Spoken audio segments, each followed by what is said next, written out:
What's going on, guys? Welcome to the video. This is a critical, important message for anybody in the FTX bankruptcy. I'm talking with Louis over from FTX Creditor, and we are talking about a very important topic about the restricted countries. So if this applies to you, or you just want to check out and make sure you're updated on everything going on with FTX, it's critical that you watch this because this could affect whether or not you get paid at all in the FTX bankruptcy. Have fun. Enjoy the video. Hello. Aaron, hi. It's late over there, yeah? It is, but it was a big fruitful day. Does this have to do with FTX or just life? FTX. Okay. Yeah. My life is pretty chill, but the FTX case sure ain't. Let's dive in. What's going on with FTX?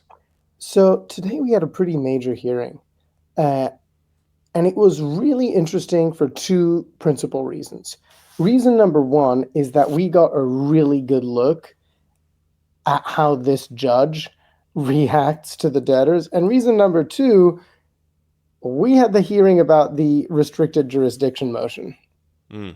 And that's a big deal. So, for those that don't know, there was a pretty vague um, motion put forward to essentially disallow claims in the future from quote unquote restricted jurisdictions, uh, principally China, but there are other countries, but mostly in dollar terms, it was China, because it would be forcing the debtors to commit a local felony to send money to these places.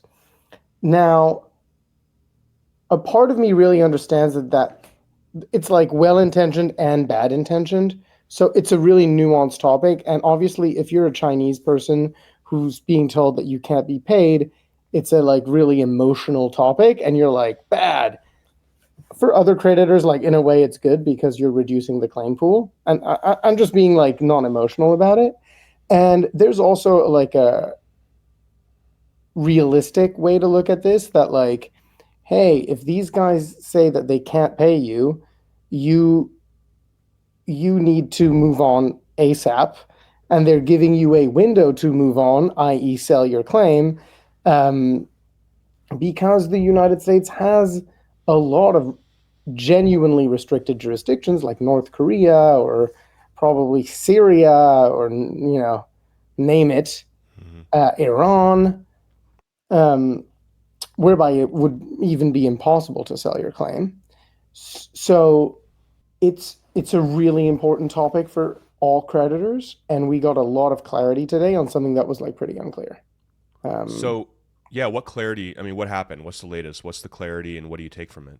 so S&C presented their case for this, and I thought they argued it quite well. Basically, the core of their argument is, hey, we don't want to be committing a crime in foreign jurisdictions.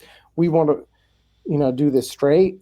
And we're not sure that we're committing a crime in foreign jurisdictions. So what we want to do is we have this list of countries that we haven't been able to find a local partner to send money with, and we want to create a process to figure out whether it's illegal for us to do this. And then if it's illegal, then people will have time to object, et cetera, and find another solution. And then we would disallow your claim if nothing has happened. I see. So Sullivan and Cromwell, want to determine if it actually is indeed illegal. That's kind of their next step ish. Yeah, they want to create a Yeah. process to like navigate this. Hmm. And there is a key problem in their process that has made us very worried about buying claims. Mm. And actually, thanks to Vlad Jelisasic, who is one of my competitors, great guy, he asked the clarifying question in the hearing. But we'll get to that in a little bit. What I found really remarking at the difference between Judge Dorsey, um, is that this judge, um, got creditors to ask questions, to like put in statements. And we must have listened to creditors for an hour. Chinese Mm. creditors saying stuff like, hey, putting forward like really valid points. Now, they don't really understand the court process. And so they were trying to argue something that wasn't actually on the docket. Yeah. Like, They were saying, hey, don't screw the Chinese. We don't want China to be a restricted jurisdiction, but that wasn't the question being asked today. The question being asked today is like, is this process the right process to determine this restricted jurisdiction problem? I see. Yeah, it's almost impossible for some normal person to understand what's allowed, what's the appropriate questions. But I mean, good for them, I guess for good for the judge and good for creditors good for the judge for allowing creditors and giving them the space to speak. Because true, if I was a Chinese national and if I had a huge claim, I would be like, this is awful. Yes. But then again, it's like they can, well, and you'll get into this, they still can sell their claims. All of these people can still, correct? I mean, to this. Yes, but what we were very worried about Mm-hmm. was that there was like some language, and the word that we were worried about was the word any. Any is a vague word that can go into the future and into the past. And what it was essentially saying is that they were saying there was ambiguity for us as to whether the first distribution would be nuked for restricted jurisdiction claims. So like if your claim was deemed to be in a restricted jurisdiction, they would then potentially look back at previous record dates, because it's any record date, and say, well, you were in a restricted jurisdiction during the first distribution, the second distribution, which was May 30th. You're nuked on the first distribution. You can still sell your claim, but first distribution, no one's ever getting that. And that's really unfair. And Judge Owens today really picked up on that, thanks to Vlad, and was like, hey, not cool. We want, language in here that is specific and understandable by everybody. So the motion is going to be approved. There is going to be this restricted jurisdiction motion going forward. But there's going to be a lot of clarifying language, which makes us comfortable paying higher prices in buying claims, which is cool. And I apologize for the boring video, everybody. If you want to sell your claim, now we have higher prices than last week is the conclusion. But if you're in a restricted jurisdiction, the hint is there. The hint being you will need to sell. Sell or move. The judge made it so that people could move. She was like, look, isn't it unfair if someone moves to France from China? Why would they lose access to their first distribution just because they lived in China? Mm-hmm. Right. If their KYC is French, if they are a French person, right? No, even if they're Chinese. Oh. Because there's nothing illegal with paying someone in France. Oh, so it's not about paying Chinese nationals. It's more about literally a payment processor that can send money legally to that country. Yes, and what they're mostly concerned about is sending cryptocurrency payments. And there's like more nuance that was somewhat addressed by some pretty smart Chinese creditors, which was, hey, my friend in Korea has a Kraken account and he was paid out on the first distribution and it showed up as US dollars on his account. So you're not sending crypto. You're not breaking any rules. Did they send stable coins or how did it show up as US dollars? He shows up as, they have a partnership with Kraken, and so they just wire the money to Kraken. I see. And then Kraken distributes it amongst account holders. Okay. Sounds like a lot of clarity has already been established and will be established, from this court hearing, from this from what happened today. For me, this was probably in the top 3 most important hearings in the case. Yeah. Very different judge. Much more creditor friendly, I would say. That's nice. That's good.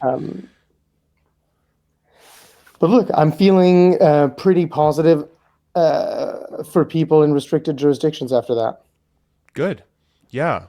So right now, people in restricted jurisdictions, like I shared in my last video, there's a list. They can, I mean, what are their options right now? I mean, they'll get higher prices from you because you have more clarity from Yes. FTX creditor, or they can still decide if they want free will, they can decide to wait. But the writing you're saying from what happened today, it's just not looking, it's not leaning in their favor from what happened today. I mean, look, I'm an investor. I work on risk. For me, there is no reason that you would want to hold on to this risk. Right. Unless you're like, hey, I'm planning to move to France in 3 months. I'm just going to move, which Judge Owens seemed to say was a like pretty good solution. Or you can fight this to the death till the end. I don't see why you would want to do that. Right. You're going to fight it to Prices the of claims death. are super high. Like, Yeah. why would you even take any risk of losing this fight? Right. You're taking that risk essentially. I mean, there's still some baby risk, but you're There feeling is some baby risk, right. but like in the end, I think we will prevail. So we're coming back to previous pricing on this. Awesome. There's some baby risk. Yeah. Always baby risks. There's always baby risks, but like I don't believe in landmine risk. So if there's a beautiful beach and no one's on this beach, right? Yeah. There are 5 landmines on this beach that you know of. I'm just not going to go sit down on it. Although it's very unlikely that I'm going to sit on it. The like consequences of doing that, it's just not worth it at all. I can sit down in the grass right here and just watch this. See, I've got enough. Mm-hmm. Right. It's not worth wading out into those dangerous waters. Doesn't make sense for an extra couple percent and possibly getting 0, and then it just doesn't make any sense for these creditors. Yeah. In that perspective. Yeah. And that's why our service exists. I mean, look, it's a competitive market out there. There's other buyers, you know. Yeah. Yeah. Well, I'm really happy to hear that you guys are now. Yeah, it's a lot better for your business, and it's better for creditors too because you have the clarity, and then you're offering prices that you were previously, and everything's back to how it was and how it should be. So that's wonderful. I think it's really good. I mean, honestly, I feel like a little stupid for having stressed, myself to death over the last couple of weeks because we had bought like a significant amount of Chinese claims. When someone buys your claim, they are putting their money, into your pocket, which, it's a trade. We're trading for stuff, and it is risk. Like, it's not a non-risk transaction at all. Mm-hmm. And if we had gotten wrecked on a lot of those claims, I would be feeling that risk for a long time to come. Mm-hmm. Yeah. Well, this is great news for everybody. Great news for you, and great news for people that are still want to, and most likely should sell. So, yeah, it's a good day. Good day. Hey, Aaron, it's 10:45, and I'm calling all my friends. Are you? Yeah. Yes. Are you gonna drink a little more, or no? No, we're done for the night. Not to say you've drank at all. I'm not saying, insinuating. Did I have a drink tonight? I had a beer earlier, but it was quite a long time ago. Okay. So. Call your friends and be like, you know what, guys? Group therapy session for me is over. I will make it out of this alive. Yes, thank goodness. Yeah. Thank goodness. And do you think ETH ever gets a new all-time high? Absolutely. I'm hot. I've had some ETH for a long time, and I'm like, oh. Yeah. I mean, no. What's the price? 38? What are we at now? I don't really want to check. But 37 something. It's just bouncing around. Yeah, I really do. And I mean, yeah, I made a video yesterday. There's some kind of like, I know how you feel about the whole Sailor strategy, but there are Sailor-like companies now doing that for ETH. It's going to end in tears, my view, but that's fine. Yeah. We disagree on that. It's cool. Oh, no. I mean, I think Sailor has, what is it, 650,000 Bitcoin at the moment. I'm like, that's because, and then he keeps adding these things like we're gonna tackle the money market. It's these massive addressable markets. Who knows, man?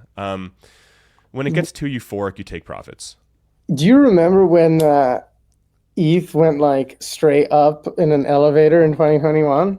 Dude, that was like an exciting time for me. I was in Costa Rica on holiday and I just kept checking my phone. It's like, dude, what's going on? What Yeah. the fuck is going on here? I sold way too early on that elevator. Yeah. I think it did like, I just did, yeah, I did like a 4x in a very short period of time. Um, yeah. And then 2017, holy moly. But right. We won't go back there. Too much regret in 2017. Too much sadness. It's all sad. 2017 is all sadness. Actually, 2013 is all sad. Is even more sadness. But so be it. Yeah. Yeah. Please, please. It is what it is. All right, I'm calling Tiffany now. Yeah. Do it. All right. I'm actually in Vegas. I was gonna joke to be like, hey, Oh, I'll drive over to your house. We'll do a dual sesh. But no. Call Tiffany. And all right, man. I'll talk to you later. Thanks for the pod. ciao. Ciao. So that is it for the video, guys. If you are an FTX creditor and you are still holding on to your claim, you may want to consider selling, even if you are not in a restricted country. Just because, why are you holding on when Bitcoin is ripping and not having that liquidity to invest, right? I've been saying this for years and years, and it has been a very good strategy to sell. Also, if you or someone you know was involved in the NCAA $2.8 billion settlement, they are also buying claims for that. That is NCAAcreditor.com. I know it's off topic, but it's the same company that runs FTX Creditor that runs NCAA Creditor. All right, guys, hope you're well. Till next time, talk with you soon, and bye for now.